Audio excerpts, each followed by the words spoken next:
Sebuah perjalanan iman adalah sebuah proses. Yang penting adalah bukannya kita terus ada di dalam kegagalan itu teman-teman, tapi kita belajar dari kegagalan ya. Markus pernah gagal.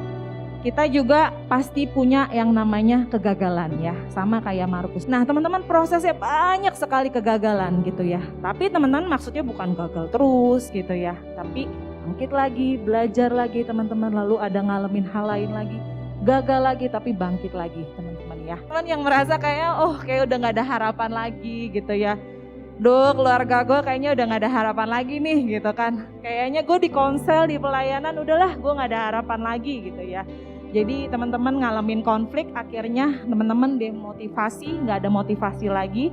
Terus mungkin teman-teman konflik sama teman di gereja ya, atau di komsel, akhirnya gak mau komsel lagi, enggak. Jadi teman-teman, sebuah perjalanan iman yang penting, jangan menyerah, jangan berhenti. Jadi di sini dibilang hanya Lukas yang tinggal dengan aku, jemputlah Markus dan bawalah ia kemari karena pelayanannya penting. Jadi teman-teman belajar melihat orang lain itu penting bagi teman-teman. Markus pernah gagal dan berlaku tidak setia. Kita mungkin pernah teman-teman tidak setia seperti Markus. Pernah atau sedang ya mengalami ketidaksetiaan seperti Markus, atau akan tidak setia seperti Markus. Ya, who knows gitu ya teman-teman.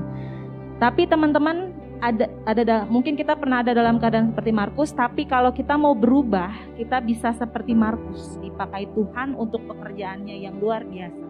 Ya, jadi teman-teman, kuncinya hati kita juga mau berubah, mau ditolong oleh orang lain, oleh Tuhan tentunya ya. When others follow me and your grace alone can assist me, Jesus help me. Ya, mungkin teman-teman ketika orang lain mengecewakan engkau gitu ya, satu hal yang pasti, jangan cari hal di dunia untuk memuaskan atau menghibur hatimu ya. Kalau ada yang mengecewakan, mungkin papa mama mengecewakan, adik kakak mengecewakan, teman-teman di pelayanan mengecewakan, gak sesuai ekspektasimu gitu ya. Teman-teman, biarlah His grace gitu ya, dibilang His grace alone can assist me gitu ya. Biarlah kasih karunia itu yang teman-teman menolong kamu gitu. Katakan, kasih karunia yang menolong saya.